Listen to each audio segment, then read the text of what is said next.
Ladies and gentlemen, ako po ay pag-usapan natin ito si Regine Velasquez. Kay Attorney Ambit Abad, okay lang. Ang ating pag-uusapan po ay patungkol kay Regine Velasquez na nagmumura na siya sa galit dahil po sa korupsyon. Bihira lang po makialam sa politika ang mga artista. Si Dennis Trillo, nakialam na rin. Sabi niya, ayan, kababayad ko lang ng aking buwis. Nakawin nyo na. Si Vice Ganda, sobrang galit kasi siya ang atang pinakamataas na binayaran na buwis. So, kaya nga ladies and gentlemen, kailangan na talaga pukpukin na natin. Pukpukin na talaga natin. Hindi na po katanggap-tanggap itong nangyayari sa atin. Hindi na po katanggap-tanggap yan yung may bubuto tayo mga politiko na dahil sila popular. Hindi na po katanggap-tanggap yan. So, ito po, ipakita ko sa inyo yung balita na pati si first time ko na narinig ito si Regine Velasquez na nakikialam sa politika. Hindi pa ito mahilig tumakbo sa politika. Ayan po siya. O, ang ganda ni Regine, di ba? Swerte-swerte ni sino to? Ang swerte-swerte ni Ogie Alcacid sa kanya, oh. Kaya yan dyan, para sa kanya yung kantang ginawa ni Ogie na, bakit ngayon ka lang? Bakit ngayon kung kailan ang ating puso'y mayroon ng laman? Sana'y nalaman ko na darating ka sa buhay ko, di sana'y naghintay ako. Ikaw sana ang aking yakap-yakap, ang iyong kamay lagi ang aking hawak, at hindi kanya, bakit ngayon ka lang dumating sa buhay ko, pilit binubuksan ang sarado ko ng puso. Ikaw ba ay nararapat sa akin? At siya ba'y dapat ko nang limutin? Nais kong malaman, bakit ngayon ka lang dumating? Yan si Gretchen Velasquez. Regine Velasquez. Itong sinabi niya po. Regine Velasquez blasted the government for allowing the neglect of the environment to happen that resulted in the loss of lives and massive damage to property amid the onslaught of typhoons Tino and Uwan. Isisisi natin yan, walang iba kundi kay Bongbong Marcos, kasi siya pumirma ng budget, kay Romualdez at si Saldico na silang arkitekto kung paano magnakaw sa pamamagitan ng flood control at ng multi-purpose building. On her Instagram on Saturday, November 8, Velasquez called out the government agencies who allowed the uprooting of trees, mining in the mountains, and polluting of seawaters, which in turn affected the country's environmental shield against the typhoons. Sino ba ang nagbibigay ng permiso butasin ang ating kabundukan? Putulin ang mga puno, sirain ang karagatan? Sino? Hindi na natin maibabalik ito sa dating ganda. Sino pa ba ang magsasalba sa atin pag may bagyo? Isisi mo kay BBM. Okay? So tapos, kumbaga, ini-echo na lang niya, inuulit na lamang po niya ang sinisigaw din ni Vice Ganda, sinisigaw din ni Dennis Trillo, at sinisigaw din ni Gina Lopez. Sinisira nyo na lahat. Para ano? Sa kayamanang hindi madadala sa hukay? Sa lahat ng sangay ng gobyernong walang malasakit, ang kapal ng mukha nyo, kayo ang may kasalanan sa lahat na nangyayari sa Pilipino. Okay? Kaya nga, lumitaw uli yung speech ni Gina Lopez patungkol dyan. Hanapin ko nga yung speech ni Regine Kwan, ni Gina Lopez. Saan ba yung speech ni Gina Lopez? You know, but you cannot kill the environment, because if you kill the environment, you kill everything. Who suffers if you kill the environment? It's the poor. And whose duty is it to protect our people? It's the government. And when you make decisions based on business interests, you have shirked your responsibility. You have lost the moral ascendancy to rule the government, because to you, business and money is more important than the welfare of our people. So take it at that. Oh, yan. Ha? Tingnan nyo. Nakakahiya po tayo kung hindi natin sila tatanggalin. Ladies and gentlemen, I am now urging everybody. We will start in these 2028 elections. Lahat po na kahit suspicion lamang, huwag na nating iboto. Pilitin po natin na huwag iboto ang lahat ng mga nananalo sa ngayon. Palitan po natin lahat. Lahat! Walang itira. Para bago naman ang isip ng mga maglilingkod bayan. Hindi pa ba natin kaya ito? Kaya po natin yan. Kaya ulit-ulitin ko po ang kampanya rito. Sino pa ba mas matapang sa botante? Tayo mga botante ang pinaka-boss. Sabi nga ni Ninoy, kayo ang boss ko. Tayo ang boss. Kaya magiging mantra natin, tayo ang boss. Mga kurakot, ikulong na yan, tayo ang boss. Putsa ka na. Tapos, si Saldico, a-apply pa ng clearance na magsicertify si Buji D. Si Saldico ay walang kasalanan. Saan niya gagamitin yan? Gagamitin niya yan na kanyang depensa. At gagamitin niya sa pag-apply ng citizenship sa ibang bansa. Sigurado ako, gagamitin niya. At siya po sa ngayon, for all you know, ladies and gentlemen, for your information, andoon siya sa labas ng bansa. Pati ninakaw para kay Ferdinand Bongbong Marcos Jr., pati ninakaw para kay Romualdez, bit-bit niya po ang kanyang obligasyon ay paano itago para hindi makita ng mamamayang Pilipinas. Pilipino. Yan po ang problema sa atin. Hindi pa kayo naniniwala na si Bongbong Marcos ang pinakakurakot sa lahat? Sikan-sikan na si Duterte sa kanya. Grabe. Kaya nga, ginagawa nila, wala namang warrant of arrest laban kay Bato, pilit sila gumagawa ng kwento para maibaling sa utak ng mga tao ang galit natin. Yung sa Bagyong Tino, ang daming namatay. Grabe, nakakaawa yung kwento doon sa ang kwento sa La Castellana, sa bayan, sa lalawigan ng Negros Occidental. At saka sa lalawigan din ng Negros Oriental, sa Canlaon. Hindi mo na makita ang kalsada sa Canlaon. Mga bato na mas malaki pa sa drum ang napunta sa kanilang kalsada. Saan ang galing yun?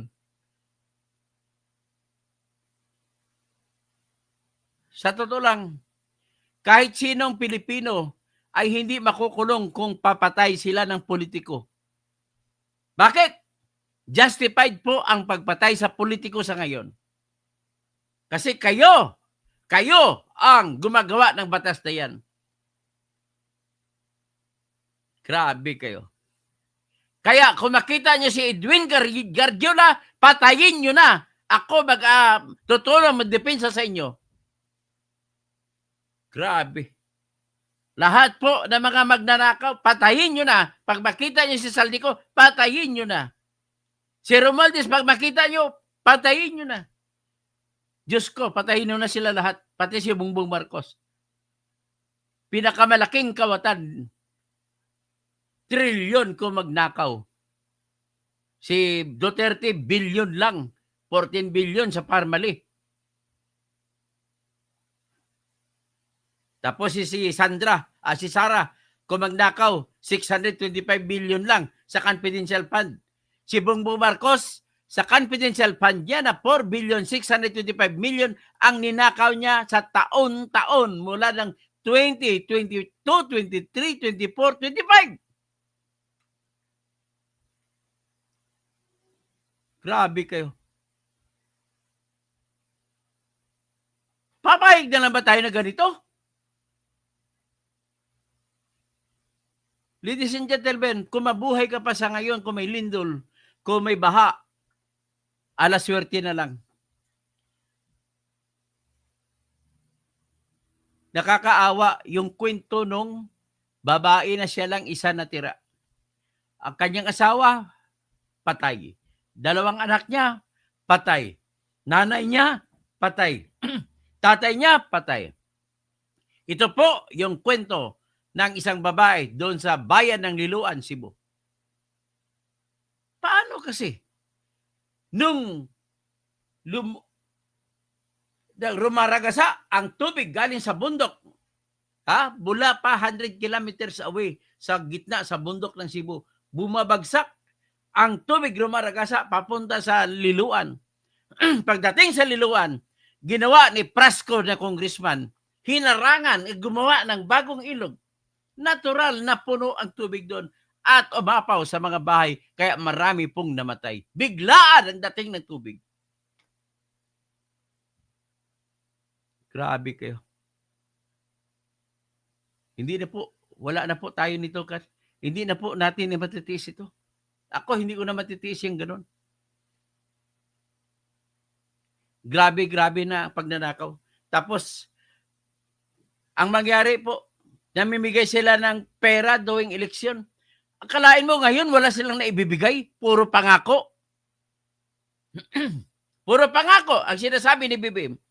Naubos na kasi nung eleksyon, pinamigay ng ayuda. Yan pa ang totoo dyan. Kaya kung dumating na yung totoong dilubyo, wala nang maibigay. Yan, ganon kawalang kwenta na presidente yung BBM. So ngayon, paano ba ngayon? Nagsibagsakan na ngayon, bagsak ng may ang ating foreign exchange, ang ating exchange center, ang Philippine Stock Exchange natin, kasi wala nang tiwala ang mga namumuhunan. Paano ba namumuhunan ng mga namumuhunan kung may tiwala sila? Halimbawa, ako, tagapuhunan ako, may tiwala ako sa Jollibee. Bibili ako ng shares of stock ng Jollibee para ang Jollibee tuloy-tuloy tumakbo ang negosyo. Ganon din sa San Miguel, ganon. Kung walang bumibili, ibig sabihin po, alam ng mga nagninegosyo sa stocks na walang papuntahan ang stocks natin. Nagninegosyo na lang sila doon sa foreign exchange. O di kaya sa Bitcoin. O di kaya sa cryptocurrency. Wala na ata nagninegosyo dyan sa stock exchange.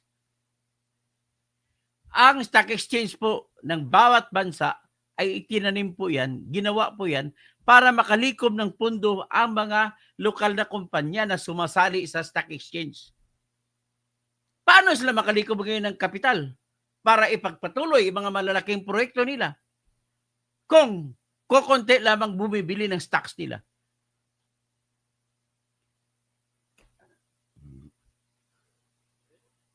Ang kay Tamba na pinamumudmud sa bawat pumirma sa impeachment ni Sara Duterte ay 150 million, 25 million sa AKAP, 25 million sa AX at magbibigay pa ng 100 million sa flood control projects. Yan ang ginawa mo. Ay, kailan pa ba tayo matututo? Ladies and gentlemen, help me.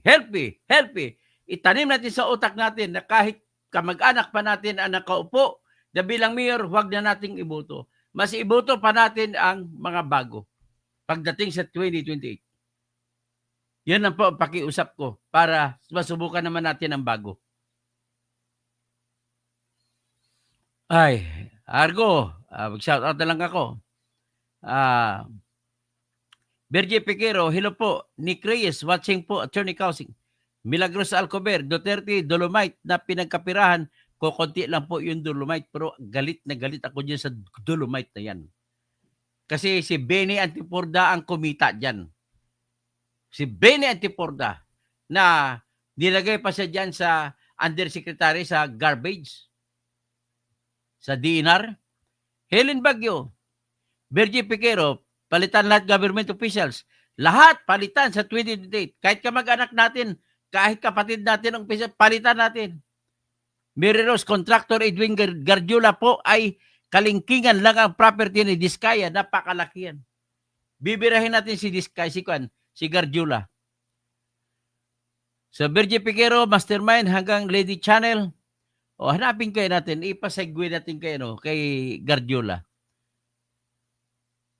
So, ngayon, sa totoo lang, gusto ko talaga magpresidente para matigil. The only way na matigil ito, presidente, ako na yung presidente. Kaya na, paano mangyari? Wala tayong kapital, wala tayong pangkampanya. Pero just in case, pag umabot hanggang 10 million ang aking subscribers, sigurado ako malakas ang chance ko na mananalo kahit wala tayong pera. Merjan Destresa, magandang gabi po. Tapos, buksan ko itong kamag-anak ni Merjan Destresa na taga-mataas na kahoy na si Edwin Gardiola. Tingnan nga natin ito. I-picture natin si Edwin Gardiola. Hanapin ko yung picture ng ano.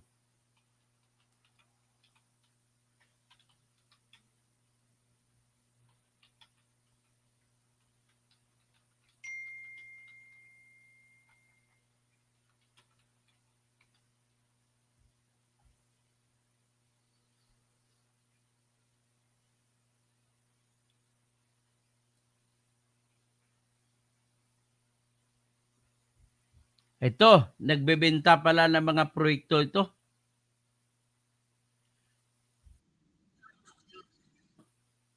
Ito, i-picture natin si Gardiola. Edwin Gardiola, ang pinakakurakot na Batanggenyo. Sikat-sikat lang si Luistro dito. Si Luistro magbabanggit, walang ayuda kung wala si speaker. Walang AIX kung wala si speaker. Walang AKAP kung wala si speaker. Walang flood control kung wala si speaker. Grabe ka naman, Miss Jervil Luistro. Na kung ka na talaga, naging corrupt ka na talaga, todo-todo. May tuturing daw na key player sa flood control scandal, si CWS Party List Representative Edwin Gardiola. Ayon kay dating mataas na kahoy Batangas Mayor Jay Ilagan. Ginawa raw kasi nitong gatasan ang maliit na bayan para sa bilyon-bilyon pisong proyekto. Patunay rin daw dito ang mga umano'y daang milyong pisong property na ipinatayo nito matapos maupo sa Kongreso. Narito ang exclusive Agenda Weekend Report ni Joash Malimbat. Natatawa lang ako pag sinasabing si Diskaya ay mayroong 42 sasakyan. Ganito kayaman si Diskaya. Si Diskaya, ganito lang si Diskaya kumpara sa kayamanan ng Gardiola. Ito ang inilahad ni former mataas na kahoy Batangas Mayor Jay Manalo Ilagan sa isang eksklusibong panayam sa Billionaire News Channel. Ayon kay Ilagan, isa si Construction Workers Solidarity o CWS Party List Representative Edwin Gardiola sa mga maituturing na main players sa nangyaring flood control scandal at bentahan umano ng mga proyekto sa Kongreso at sa DPWH. Sa kanyang pagsisiwalat, inilahad ni Ilagan na tila ginagawa umanong bagsakan ng mga proyekto ni Gardiola ang mataas na kahoy, kung saan kasalukuyang nakaupo bilang alkalde at vice-alkalde ang kanyang iba pang kapamilya. Ako ay nananawagan sa ICI, sa ating Pangulo, na kung maaari ay maimbestigahan ang bayan ng mataas na kahoy. Lalabing-anim na barangay kami dito. Almost 20,000 ang botante. Ang ibinagsak na pondo dito for the year 2025 ay 3 billion. Ginagawang palabigasan, dito ibinabagsak ang mga proyekto. Una nang iniulat ng Billionaire News Channel na may 5 kumpanyang nakapangalan mismo sa mga Guardiola. 3 rito ang may double to triple A license sa Philippine Contractors Accreditation Board o PICAB na nakakuha ng bilyon-bilyong pisong kontrata sa pamahalaan taon-taon. Una ang Newington Builders na nakapangalan sa sister-in-law ni Congressman Edwin na si Elaine Guardiola. Ikalawa, ang S.Ang Construction and General Trading Incorporated na nakapangalan naman sa anak niyang si Kim Ann Guardiola Esguera. Ikatlo ang Laurel Development Corporation na nakapangalan sa kapatid niya at kasalukuyang mataas na kahoy Vice Mayor Erel Guardiola. Ang 3 kumpanyang ito nakapagtala ng 30.1 billion pesos worth of DPWH contracts mula nang maupo si Guardiola sa Kongreso. Pero ayon kay Guardiola, wala na umano siyang financial interest sa mga nasabing kumpanya. Lumapit din sa amin ang isang former high government official sa Batangas na tumangging magpakilala. Aniya, personal na raw siyang kinausap ni Guardiola na mag-request umano ng kahit na anong gusto niyang proyekto para sa kanyang nasasakupan. Ang sabi raw sa kanya ni Guardiola, siya na ang bahalang maglakad nito para maipasok sa National Expenditure Program o NEP ng DPWH. Una na ring iniulat ng Billionaire News Channel ang umano'y massive property ni Guardiola sa mataas na kahoy. 2 magkatapat na property ito sa kahabaan ng Barangay Kalingatan. Kung titingnan ang property sa Google Earth, kita ang isang malaking golf course sa loob at isang mahabang kalsada na kumukonekta sa CWS compound. Kita rin dito ang isang helipad, isang bagay na kinumpirma sa amin ni Ilagan. Sa pagpasok mo, may receiving area sila. Tapos susunduin ka ng golf cart, dadaan ka sa tunnel. During that time, nung ako'y lumalaban sa kanya, 42 na sports car. Almost 70 ang SUV. Nandun sa loob, naka-aircon. Bakit ko nasabi? Kasi nakakapasok ako doon. Pag may activity ang Rotary, ilang beses din niya akong na-invite doon. Napakaraming sasakyan noon dahil ang mga sasakyan niya naka-aircon. Walang sinabi yung kay Diskaya, ilang piraso yun.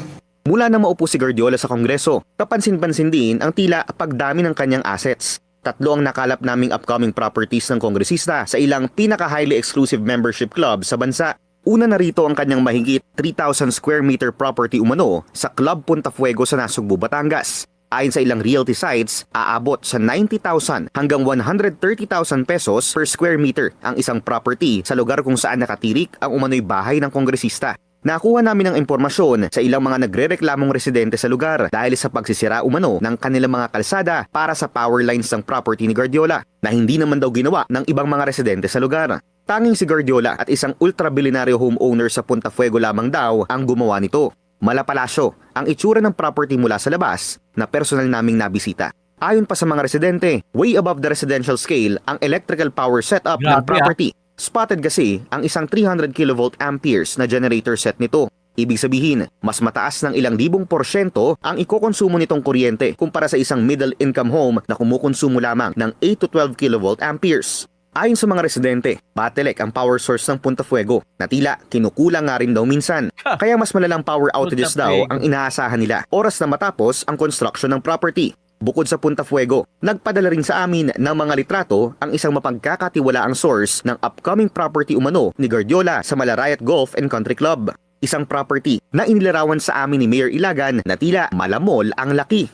Ikahuli ang isang property rin sa South Forbes Park na nakaregister umano sa Newport Coast Holding Company kung saan anak ni Guardiola ang nakalagay raw na signatory. Una nang iniulat ng Philippine Center for Investigative Journalism ang mga kumpanya ni Guardiola noong panahon pa lang ni former President Gloria Arroyo. Dito siya itinanghal na top contractor ng administrasyon. Nasangkot din siya noon sa isang 2014 congressional probe ng matuklasan ni nooy DPWH Secretary Rogelio Singson na tila may untraceable 30 billion pesos na nawawalang pondo sa ahensya. Ilang beses nang sinubukan ng Billionaire News Channel na kunin ang panig ni Congressman Guardiola pero hindi ito sumasagot sa aming mga mensahe. Bukas pa rin ang Billionaire News Channel para sa panig ni Guardiola. Para sa Agenda Weekend, Joash Malimban, Billionaire News Channel. Yan si Guardiola. So kaya ipakita natin kay Mardy Infante itong lugar ni Guardiola sa pamamagitan ng pagtingin sa Google Earth. Ito pong Google Earth natin.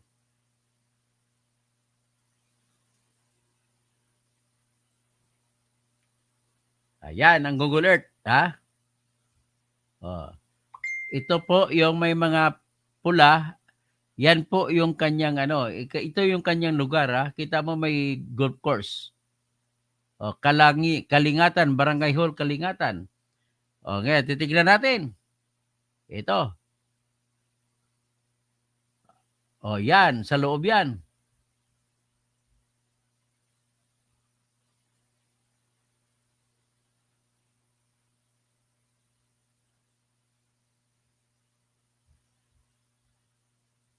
Helicopter, may helipad pa, oh. Grabe, ah. May helipad pa si bata. Tapos dito, ito ang golf course.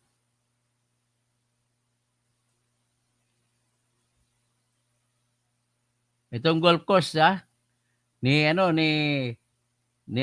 isang mataas na kahoy, ni Gardiola.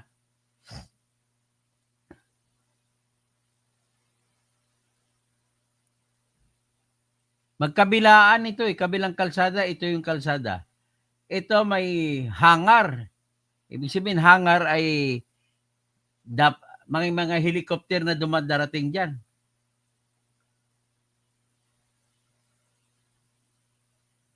Yan, ha.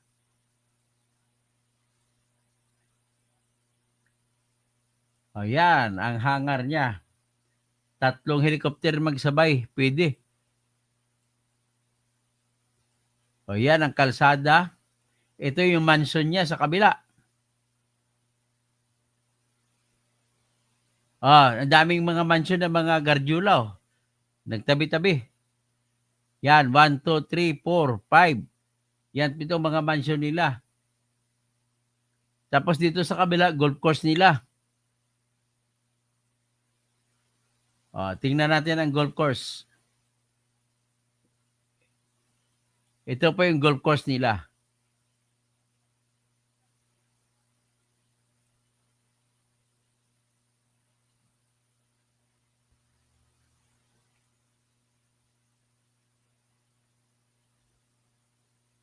Yan, ang golf course nila.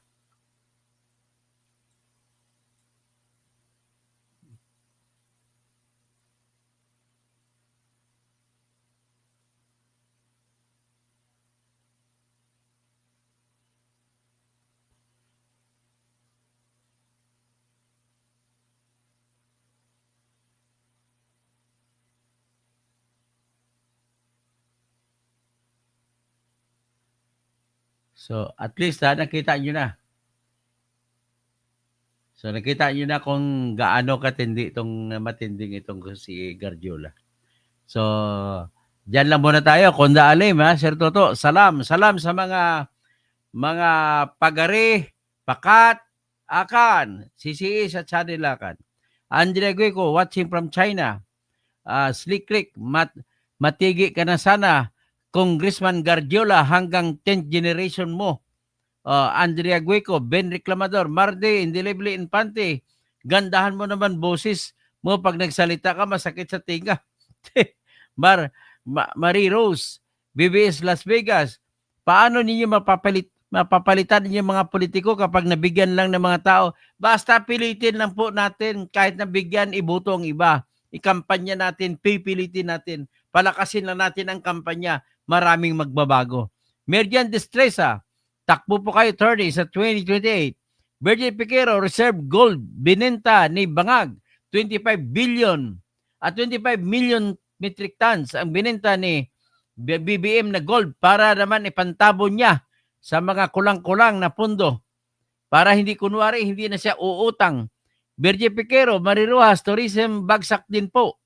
Lady B Channel, Mariros, sana congressman ka na lang, Dr. Toto. Hindi, magpe-presidente tayo. Kung hindi tayo magpe-presidente, walang mangyari sa Pilipinas. Ganun lamang po. May tutulungan naman ako ni Mardi Indelibli Infante.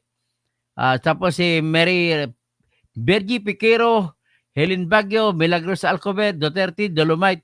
Yan, si Bene Antiporda dyan. Nasunod, bibirahin ko sa Dolomite. Siya po may pakana niyan. At kinuha nila yung na yan. Saan ba kinuha nila yung na yan? Malala ko saan nila kinuha yung mga Dolomite na yan. Virgie Piquero, Argo, titingnan ko nga dito, saan bang? Alam ko sa kwan eh. Naga City. Sa Naga, Cebu, hindi Naga City, biyabi ko na. Where did they get the dolomite sand to be put on Manila Bay? Yan.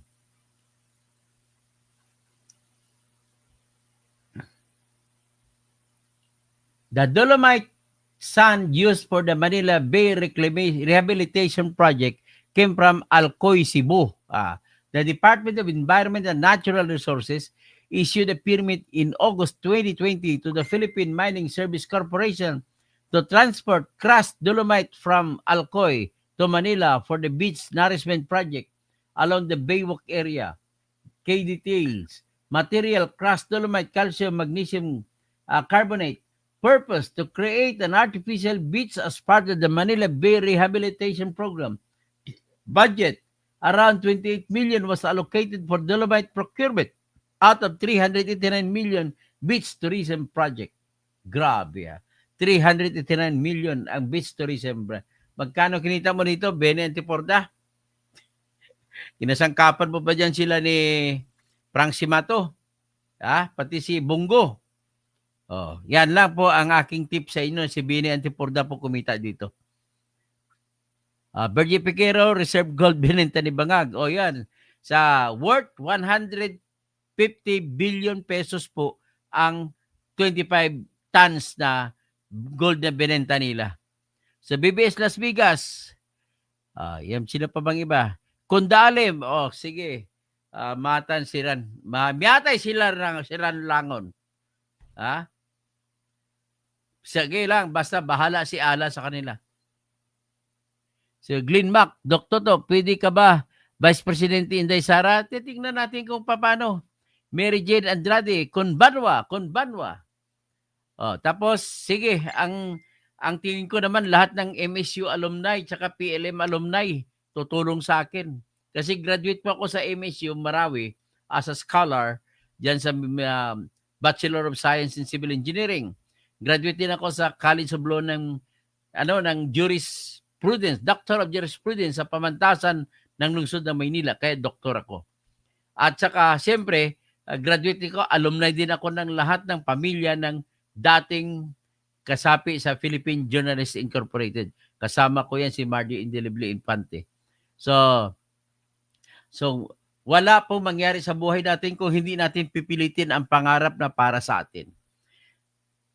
I've got to tell you this. This is the thing that I will do kung ako po ay papalarin, no? Sana mag-usap kami ni Sara kung sino man na maging, kasi ang kalaban, si Rapitol po at saka si Risa Ontiveros. Ang sa akin, ang agenda ko lang dito kung akong presidente ay ganito lamang po. Ang ating lahat ng korte sa buong Pilipinas, tanggalin na natin na ang judge na magdesisyon, kundi yung mga tao na binunot sa palabunutan sa mga listahan ng mga botante sa kada lalawigan at kada lungsod. At yung mabubunot, kukuha ng 50, i-interviewin kung sino ang makapasa at sila ay manilbihan. 12 po sila. Kopyahin natin ang ginagawa sa Amerika mula pa noong panahon na hindi pa Amerika ang Amerika. Yan na po ang ginagawa at sinunod lamang nila ito mula po sa bansa ng England o Great Britain. Ito pang tinatawag na jury system. At ang jury ay mga tao mismo, kukumpul-kumpul sila. Sila po ay 12 sila, makikinig sila sa mga pagpresenta ng ebidensya, ng mga testigo, at pagkatapos ng hearing, isang araw, one-day hearing ng lahat.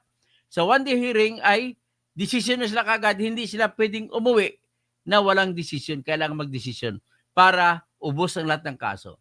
Pagkatapos naman, para malaman naman mga hinuli ng pulis kung kakasuhan yan, iakyat sa korte o hindi, magkaroon tayo ng tinatawag na grand jury, tao din, papalabunutan sa kada probinsya at kada lungsod na manilbihan yung mga nabunot na 25 at napili sa interview na manilbihan ng 6 na buwan at papalitan sila ng bagong napili para walang kutsabahan na mangyari.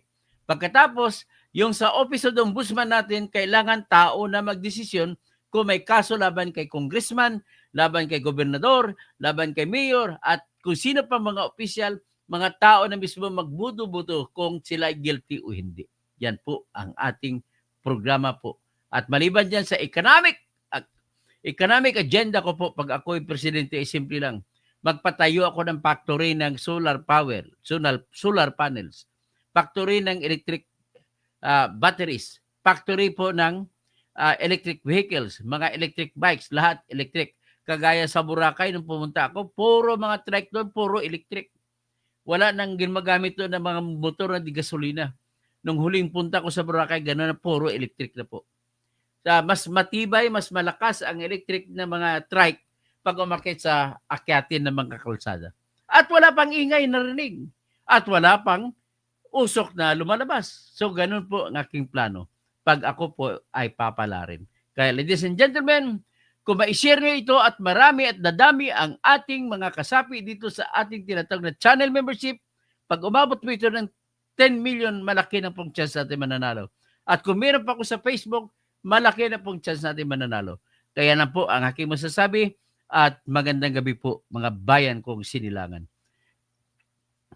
Tapos si Mary Jane Andrade, Conbanwa, Glenn Mac, Dr. Toto, pwede ka ba, Vice President? Titingnan natin, Ben Reclamador, bakit yung Dolomite hindi sangkot sa PRD pero ang flood control kasangkot si PBBM? Alam ko doon ang Dolomite yan, hindi si PRD kumita dyan, kundi si Benny Antiporda. H, hello, Attorney Kausing, you're doing the job. Tapos, H, Tatay Digong has the best president ever. Okay, so gano'n naman masasabi natin. Ang anong masasabi natin is gano'n to lang, ipakishare nyo lang, pakilike kasi yun lamang mag-grow yung channel natin para sa atin din ang lahat na ito. Darating lang ang swerte ng Pilipinas kung ako'y naging presidente. Gano'n lang kasi. Pero kung hindi ako presidente, pasensyahan tayo. Gano'n lamang po. Magandang gabi.